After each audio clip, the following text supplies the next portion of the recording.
Hi guys, my name is Twinkle. I welcome you all to the channel of Next IAS. Once again, I'm back here to discuss certain important questions, keeping in mind the upcoming Prelims 2022. So, we're discussing the questions. Along with that, we're trying to tap the topics as well, right?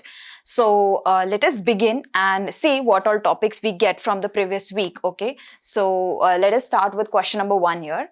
Question number 1 says, consider the following pairs. So one side, they've mentioned the name of the sanctuaries, wildlife sanctuaries, and on the other side, they want us to tell whether the state, whether they belong to that particular state or not. So first one is Bakhira Wildlife Sanctuary. Is it in Haryana? We have to check.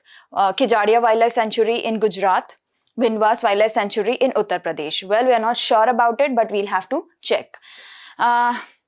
Now, one thing I want to tell you is why this question is here particularly, because recently there were, out of those three wildlife sanctuaries, 2 of them are added to the Ramsar sites, okay? Now, there are 2 more addition to the Ramsar sites, wetlands of international importance. Like I told you, previously there were 47 Ramsar sites, okay? Now there are 49 because there is an addition of 2 more sites. What are those 2 sites? Please make a note of it. One is the Kijadia Wildlife Sanctuary in Gujarat, okay? Other one is Bakhira Wildlife Sanctuary in Uttar Pradesh, okay? So this is the update. And if we talk about this Ramsar Convention, so Ramsar Convention, it is basically an international treaty, okay, that was established by UNESCO in the year 1971, and it was signed in Iran, okay. It was signed in Iran, and where in Iran? It was signed at a place called Ramsar, okay. This was signed at a place called Ramsar, and that is why this came to be known as the Ramsar Convention, okay. This came to be known as the Ramsar Convention, okay. I hope this is clear to you. Now, there are 9 criteria given to select the Ramsar site, okay, because randomly any site or any wetland cannot be chosen as the Ramsar site, okay. Now, what is the criteria? There are in total 9 criteria which are prescribed already. I want you to go through that. There is Group A. In Group A there are certain different criteria. Group B criteria are different, okay. There are certain kind of species like endangered species. There's a criteria relating to endangered species. There is a criteria related to the species or the diversity of fishes, the diversity of birds, etc. Okay. So these are the things you need to study. Just read it out, and if possible make a note of it, or you might just go to the comment section and comment the 9 criterias. Okay. So yeah, like I told you, a site is declared as a Ramsar wetland site in India if it meets any one of the 9 criterias, okay, which is set under the convention of the wetland, okay. I hope this is clear. Now, next, I told you Kijadia and Bakhira, okay. So let us study about the Kijadia Wildlife Sanctuary. So Kijadia Wildlife Sanctuary is where? It is in Gujarat, okay. It is in Gujarat, and it is a coastal wetland with rich avifaunal diversity. What did I say? Avifaunal diversity. What does that mean? It is relating to birds. Okay. Avifaunal means the diversity of the birds found in that particular region. Okay. Now, next we see the Bakhira Wildlife Sanctuary. It is in Uttar Pradesh. Okay. Bakhira Wildlife Sanctuary is in Uttar Pradesh, and it is a natural floodplain wetland. Okay, keep that in mind. Apart from that, the third one is Bindwas. Of course, this is not mentioned in the Ramsar site. Only this and this is mentioned. Be clear with that.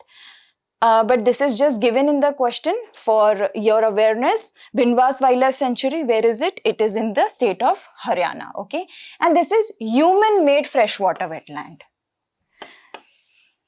This is human-made. Okay, so that's all. Let us go to the question.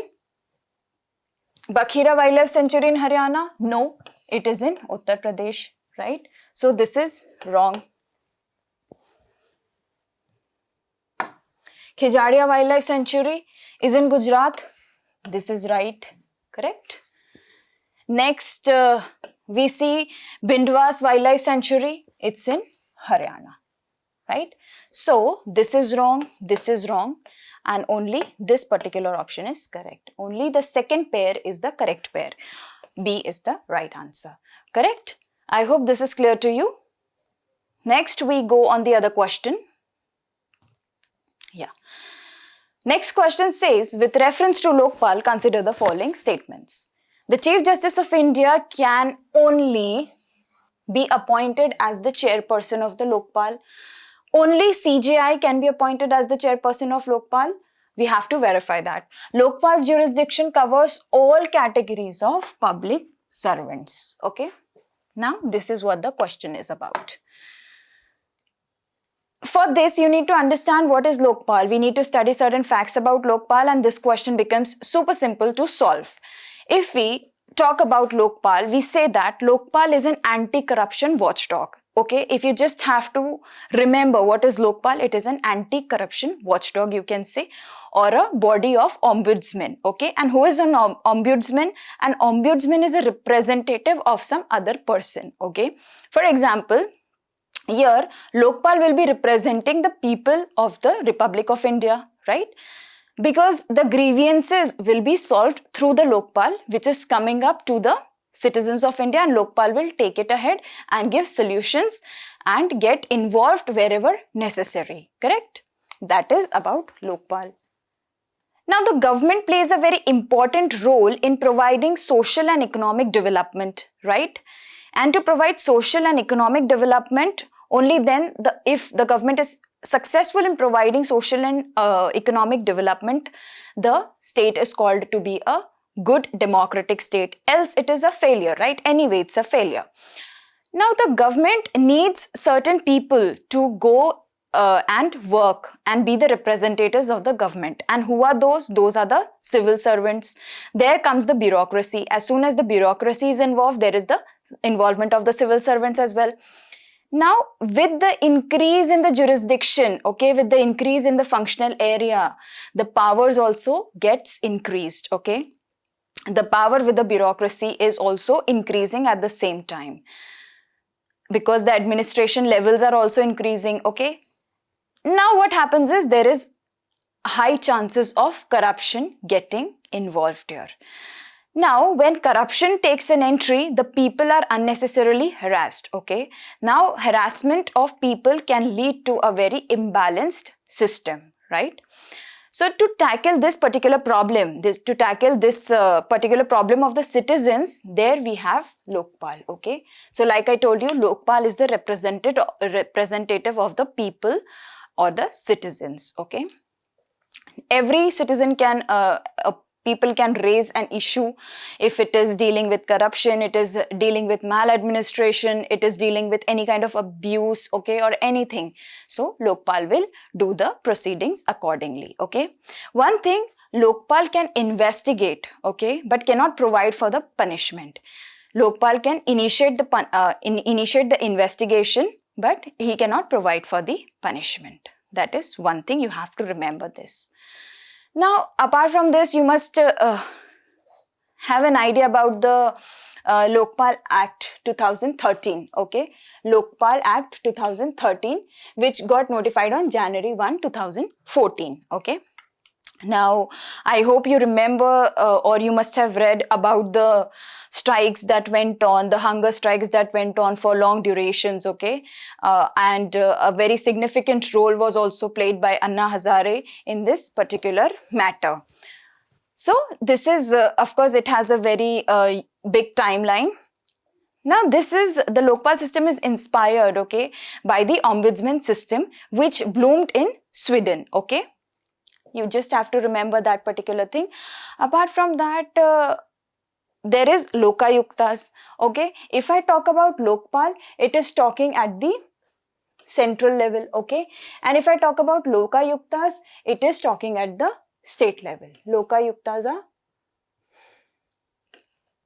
this is for the states. Okay, this is Lokpal is for the center and Lokayuktas for the state. Now, why this question is here? Because let me tell you, The Kerala government has recently proposed to amend the Kerala Lokayukta Act by an ordinance, okay, and that is why this question came into picture, because it is just a recent thing, okay. Now it mandates, this particular act mandates for the establishment of Lokpal for the union and Lokayuktas for the states, and Kerala is demanding certain amendments in that same thing, okay. And it is aiming to inquire into allegations of corruption against certain public functionaries, okay. And what is the jurisdiction of Lokpal? You have to understand, the jurisdiction of Lokpal could be the Prime Minister, okay, the ministers, the members of the parliament, group A, B, C, D officers, and also the central government officers, okay. So everyone comes under the jurisdiction of Lokpal, okay. So I think one statement is clear with this explanation, that all the civil servants are under the Lokpal's jurisdiction, okay. Thus that statement is true, it's not wrong anyway. Now, yeah, here it's also mentioned that all categories of civil servants are under the Lokpal's jurisdiction, okay. I hope this is clear.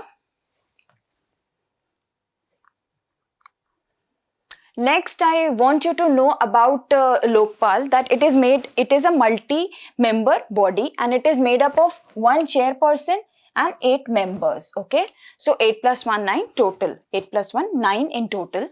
So there is 1 chairperson and 8 other members. Now, how are these members selected? So there is a search panel, okay. There is a search committee who searches the people who are good enough or eligible enough to be a part of this 8-member team. Then they recommend it to the selection committee, okay. Then they recommend it to the selection committee.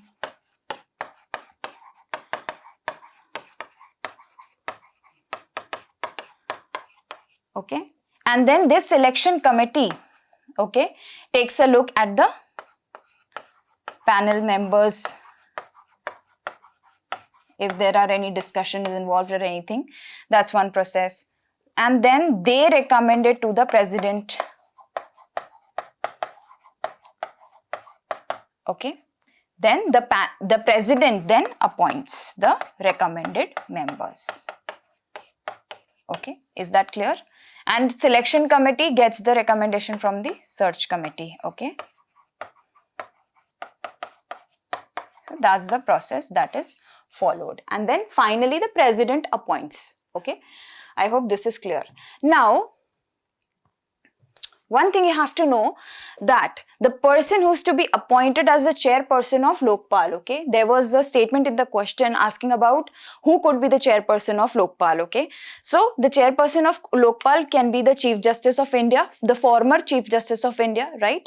Apart from that, he could also be the one who is the former Supreme Court judge, okay.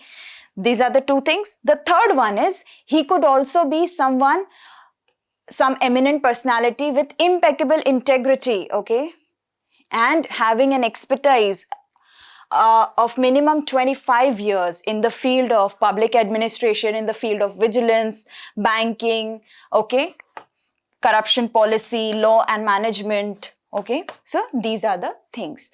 So in the question there was mentioned that only CJI can be the chairperson of Lokpal, which is wrong, okay.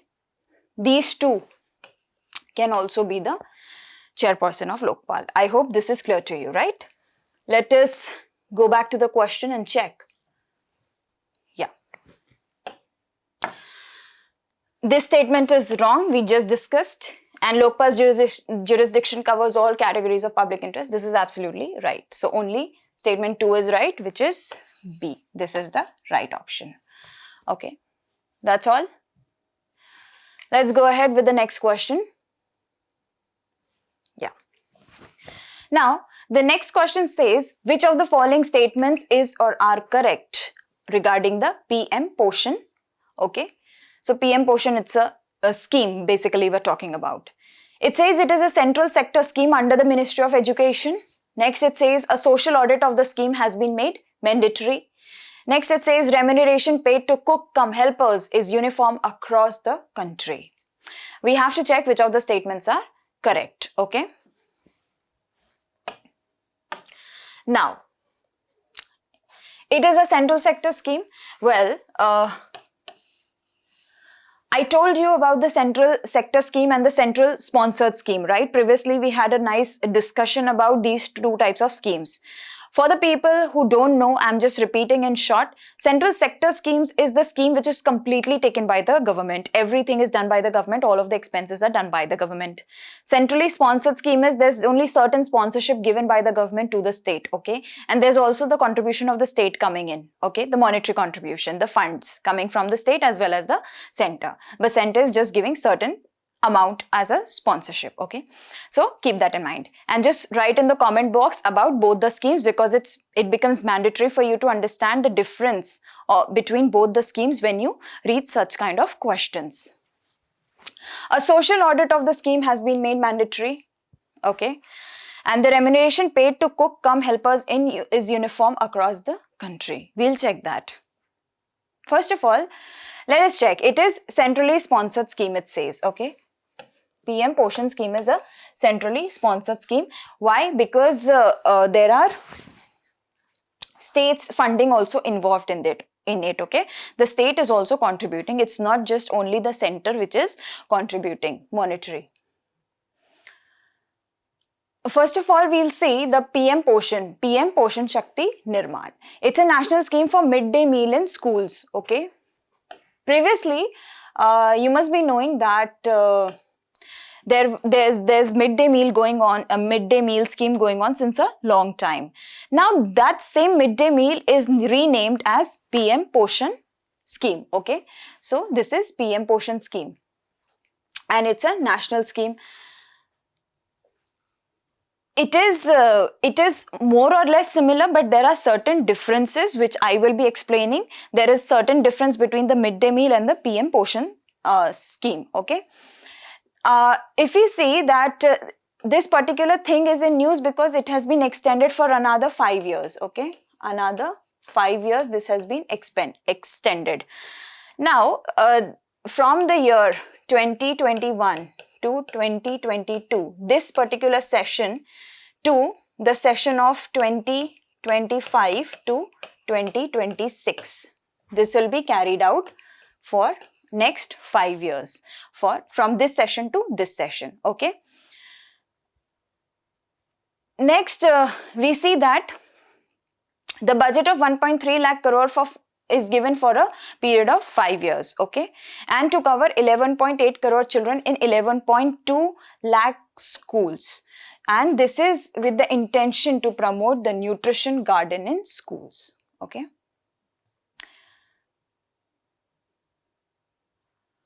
Now, you see, I told you about the difference, okay? What will be the difference in the midday meal that was previously going on, and now this it is just the extension of the same midday meal with a renewed name, okay? So this is PM Poshan scheme. How it is varying from the typical midday meal? Now in this there is the monitoring of the nutritional levels. There is monitoring of the nutritional levels, that apart from providing nutritional meal to the children, the revamped scheme is also focusing on monitoring the nutritional levels of the school children. And for this, there will be a nutritional expert, okay? There will be a nutritional expert. The major nutritional aspect will be covered. There will be a presence of the nutritional expert who will be appointed to ensure that the BMI, weight loss levels and hemoglobin levels of the students are monitored, right?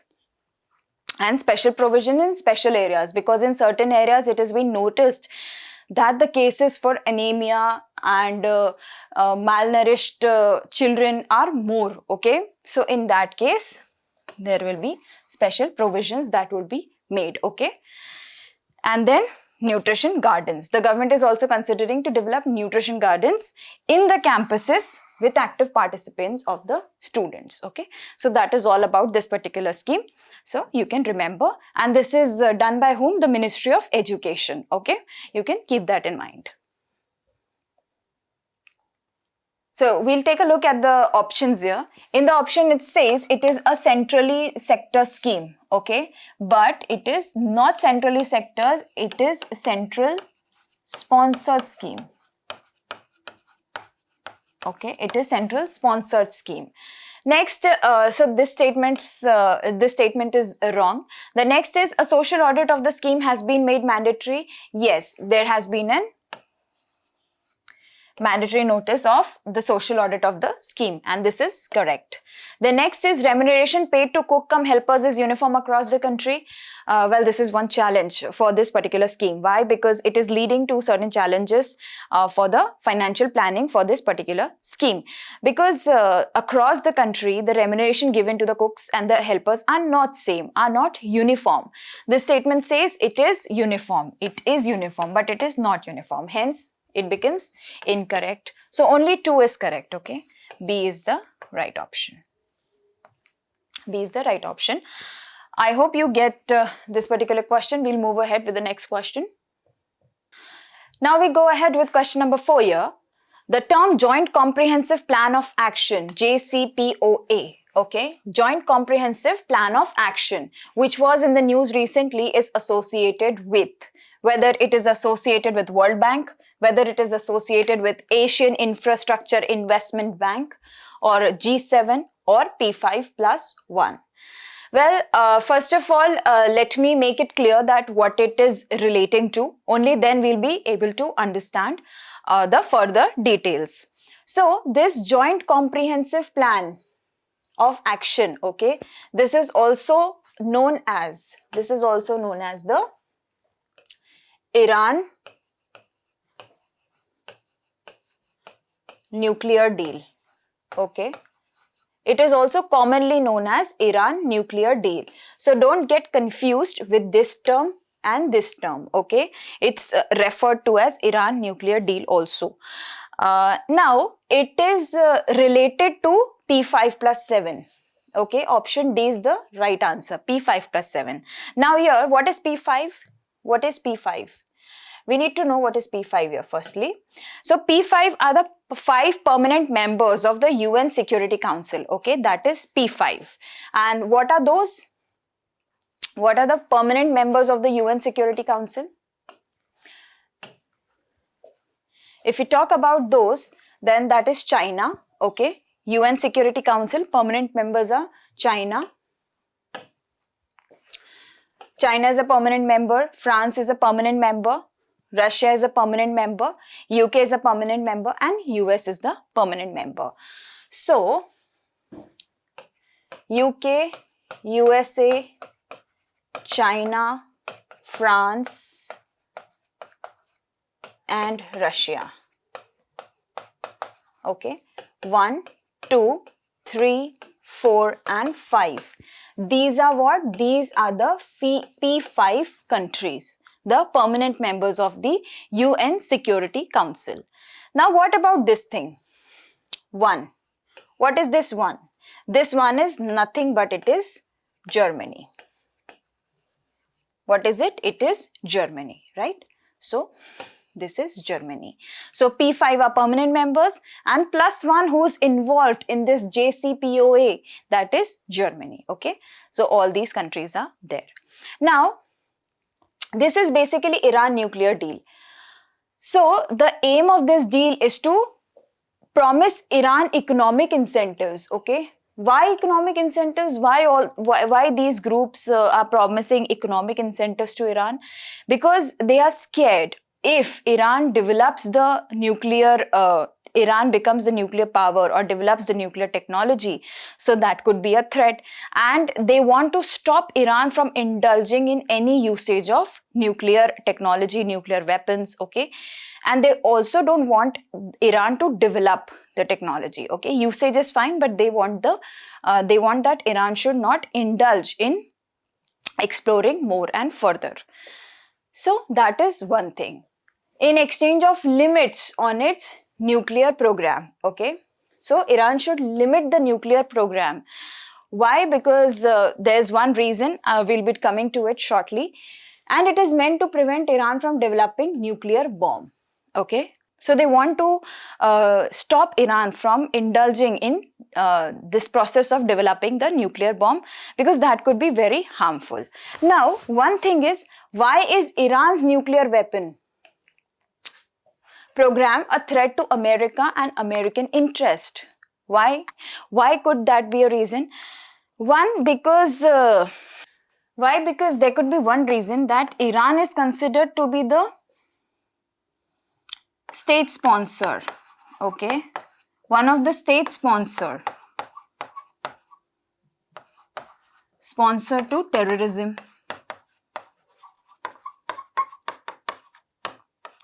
Okay.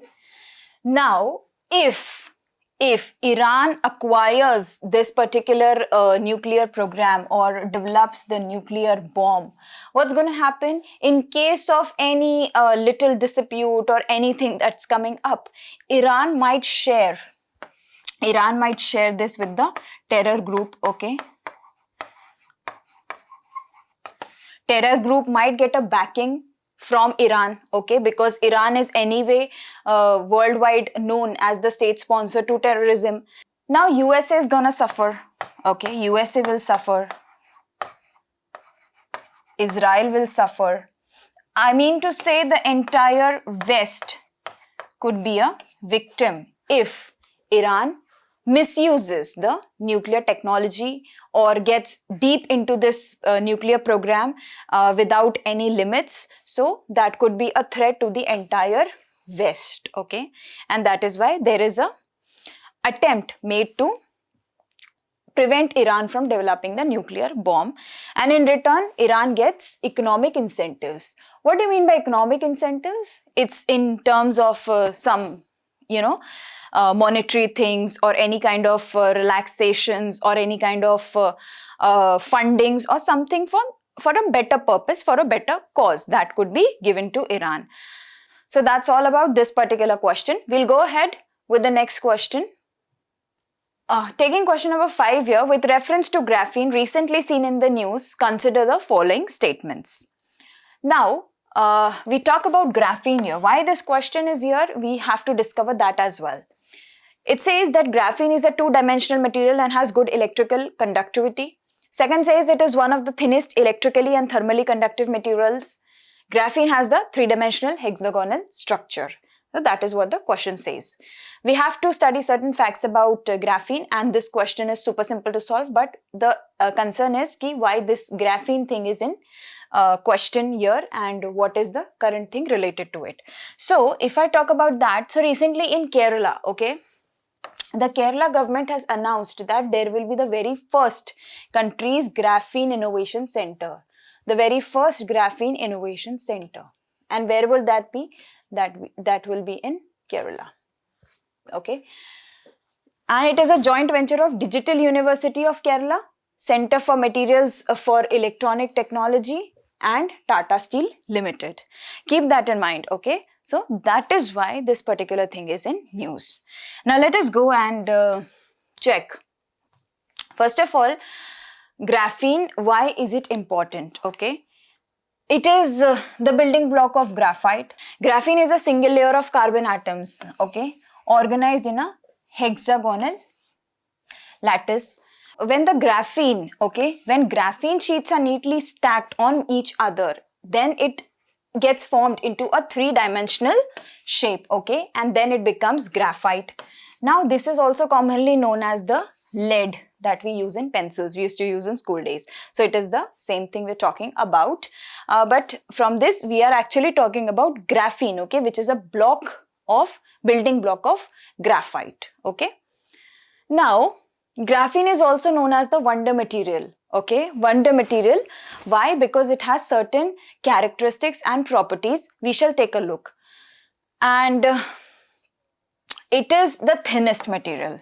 That is why the thinnest, okay, and the most electrically and thermally conductive material in the world, okay, electrically and thermally conductive material in the world. Keep that in mind. It's flexible, it's transparent, and it's incredibly strong. That's the characteristics of graphene. And because it has so many different characteristics, it has a huge application in the medical industry and in the electrical industry as well. That is why the innovation center relating to graphene has come into consideration, okay. So this is one thing. Yeah, like I told you, It's in energy and medical industry and electrical industry. Graphene is finding its applications. That is why its importance is being recognized. Next, I take you to question number 6 now. With reference to PM Mitra Park scheme, consider the following statements. Now, the 7 mega integrated textile region and apparel, PM Mitra, okay, parks will be set up at greenfield or brownfield sites located in different states. Next statement says that the scheme shall be implemented on a pan-India basis and is intended for the holistic development of the textile sector. We'll be checking this, but let me tell you about the PM Mitra scheme first. If we talk about PM Mitra scheme, we say that it aims at making textile industry globally competitive, attractive, having attractive and large investments, and boost employment generation and exports. So these are the particularly aims of the scheme, PM Mitra scheme. So it's all relating to the textile industry and boosting the textile industry, the textile sector, okay. And the main features is that it is also aiming to create the world-class infrastructure with plug-and-play facilities to create global champions in exports. So one intention is to be a champion in exports as well. Now 7 textile parks will be established over 3 years. In a span of 3 years, there are 7 textile parks, okay. Now there's a vision of 5F. What are those 5F? The 5F is farm, okay. The 5F is farm. The second is fiber. Okay. The third is factory. Okay. And then it is fashion. And next it is foreign.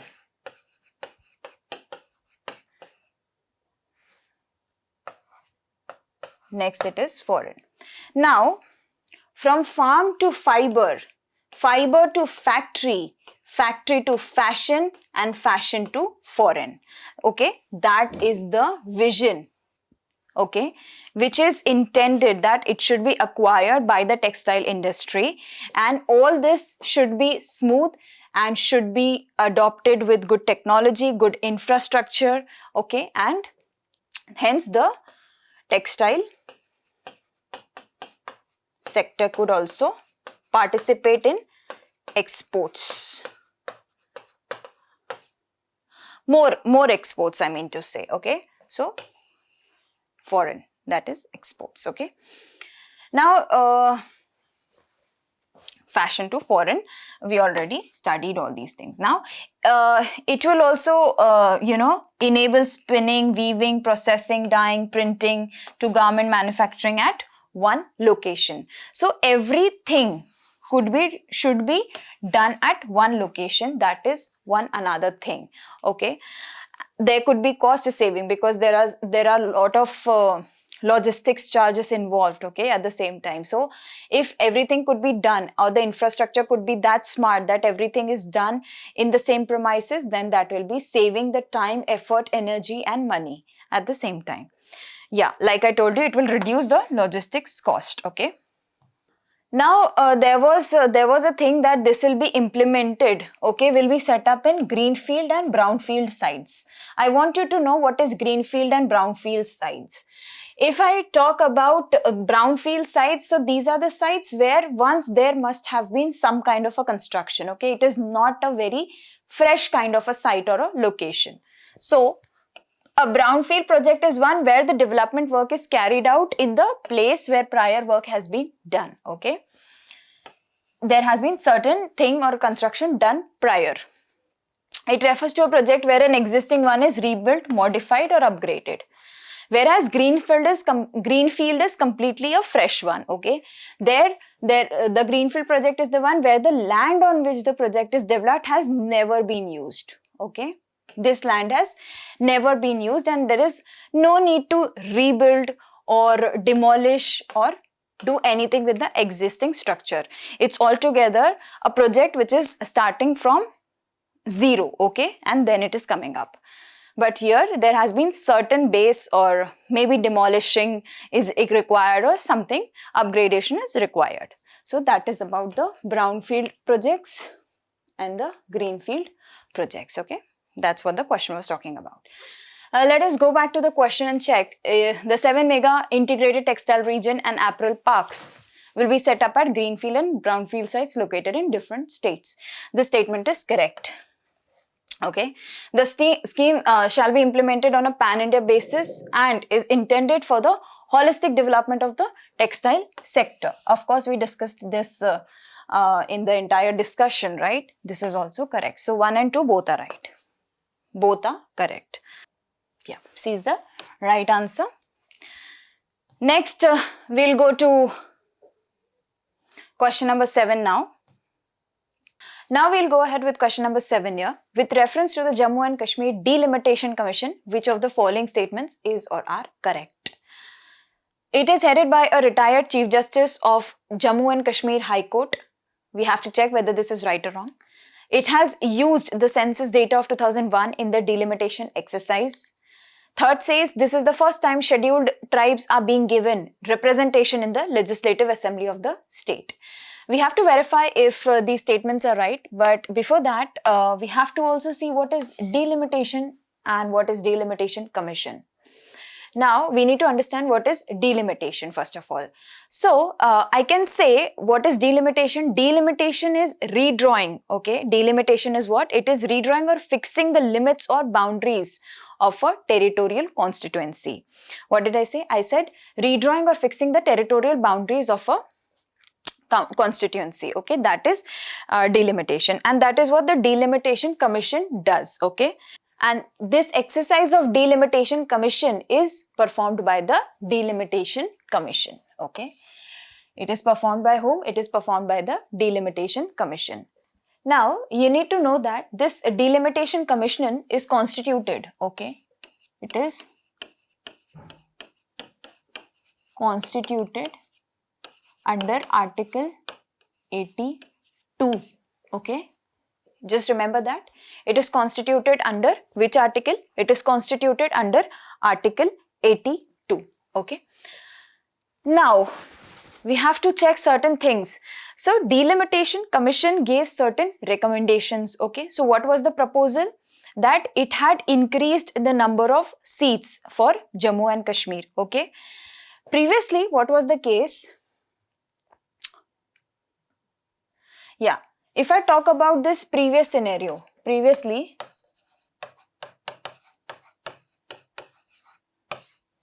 it had 87 member assembly, okay. It had 87 member assembly, out of which 37 constituencies was for Jammu region and 46 constituencies in the Kashmir region, okay. Now, what is the proposal? The proposal is to add 6 seats, okay, 6 seats to Jammu region, and the next is to add 1 seat to the Kashmir region, okay. This is the new thing. So, here it becomes 43 seats, okay. 43 seats, that is newly proposed, and here it becomes 47. So, nearly it is an attempt to give equal representation, okay. This is 43 and this is 47. So, nearly that is an attempt to bring it at equal level in a way for a better representation purpose, okay. So, this was the scene. And also there were 7 new seats, okay. 7 new seats that was proposed was from which area? Let me tell you that on the map, okay. The 7 new seats that were proposed was, yeah, it was from Kupwara, okay. It was one from Rajouri and Riyasi, Samba, Kathua, Doda and Kishtwar, okay. So, 1 seat from here, 1, 2, 3, 4, 5, 6 and 7. So, these were the 7 new seats that was proposed by the Delimitation Commission, okay. So, I hope this update is clear to you. Yeah, so I told you about the changes and the proposals that were made by the Delimitation Commission, okay. Next, we'll go back to the question and check if you're missing on any important point of discussion. So in the question, it is said that it is headed by a retired Chief Justice of Jammu and Kashmir High Court. Well, this is wrong. It is not headed by Jammu and Kashmir High Court. Rather, it is headed by the judge of a Supreme Court, okay. It is headed by whom? It is headed by the retired judge of the Supreme Court, okay. And currently, it is Justice Ranjana Desai, okay, who's the retired judge of the Supreme Court. Please make a note, it's not the High Court judge or the Chief Justice of High Court of Jammu and Kashmir, okay. Please make a note. Now, the second one, it has used the census data of 2001? No, because the latest one that we have is 2011, right? And the census data of 2011 is being used for this particular purpose. The third statement says this is the first time scheduled tribes are being given representation. Well, that's absolutely true. I'll tell you the number. For the scheduled class, okay, there are 7 seats. For the scheduled caste, there are 7 seats reserved, okay. And for the first time, scheduled tribes also get a representation for the very first time. And for the scheduled tribes, the number of seats are 9, okay. So, 9 seats are reserved for scheduled tribes. So, this statement is correct that for the first time, scheduled tribes are being given the representation in the Legislative Assembly of the state. I hope this question is clear to you. You can just take a look at this, these 7 places, okay. Kupwara, Rajouri, Riasi, Samba, Kathua, Doda and Kishtwar. These are the 7 seats that are newly proposed, okay. We'll go ahead with the next question. With reference to the green bond, consider the following statements. It is specifically earmarked to raise money for climate and environmental projects. The first green bond was issued in the year 2007 by the World Economic Forum. Okay. So, which of the statements are correct? That is what we need to know. Now, what are green bonds? First of all, if we just come to know what are green bonds, we'll be able to figure out the rest of the question. Now, these are issued by the companies, okay, or the countries and multilateral organizations to exclusively fund the projects. Which projects? Which are good for the environment, which are good for the climate, okay, or which are helping reduce the severe or bad impacts of development on the climate, okay. So, exclusively the funding is given for the projects that have positive climate benefits and provide investors with fixed income payments, okay.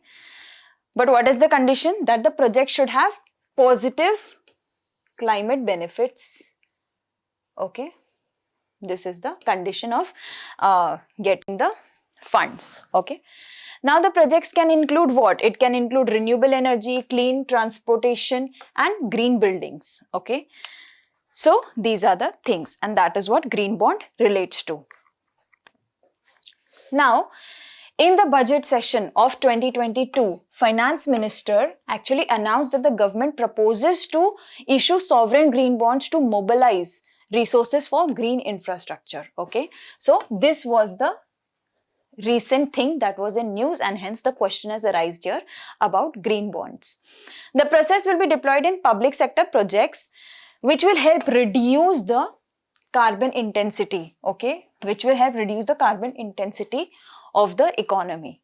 And also there is a aim, okay, India keeps an aim of reducing the carbon emission by the year 2070, yeah, to achieve net zero carbon emission by the year 2070. So, this particular thing is in sync with this vision of reducing the carbon emission to net zero. I hope this is clear to you. We'll go to the question and check the options here. Now, it is specifically marked to raise money for climate and environmental projects. Of course, I made it clear that it is completely relating to this, hence statement 1 is correct. The second statement is the first green bond was issued in 2007 by the World Economic Forum. In this statement, this is correct. Yeah, it was issued in the year 2007, but it was not issued by the World Economic Forum. Okay, so this particular thing is wrong, and that's why the entire statement becomes wrong. By whom it was issued? It was issued by the European Investment.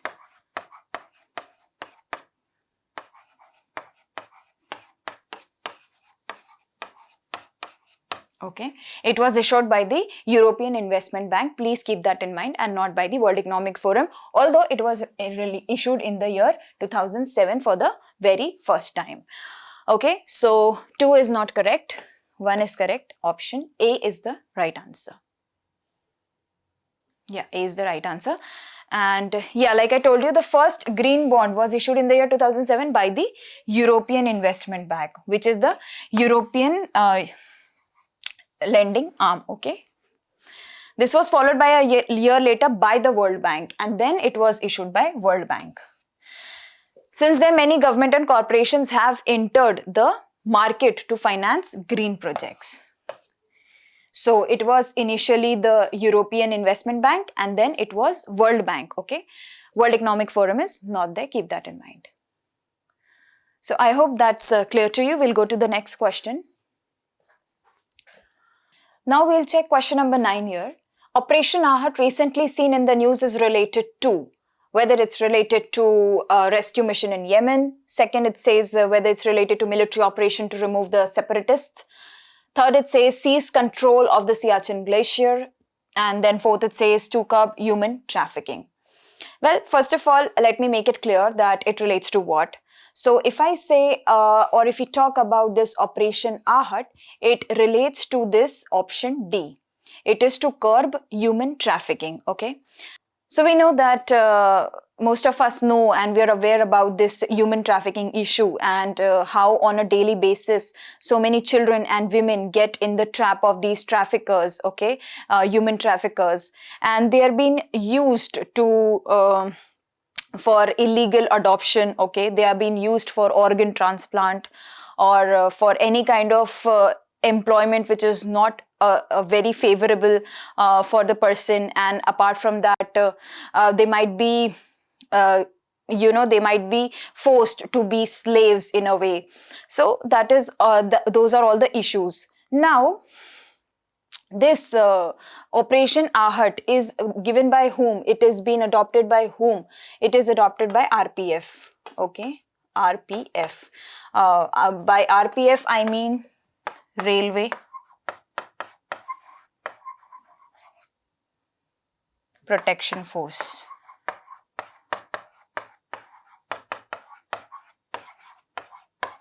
Okay, so it's been given by the Railway Protection Force.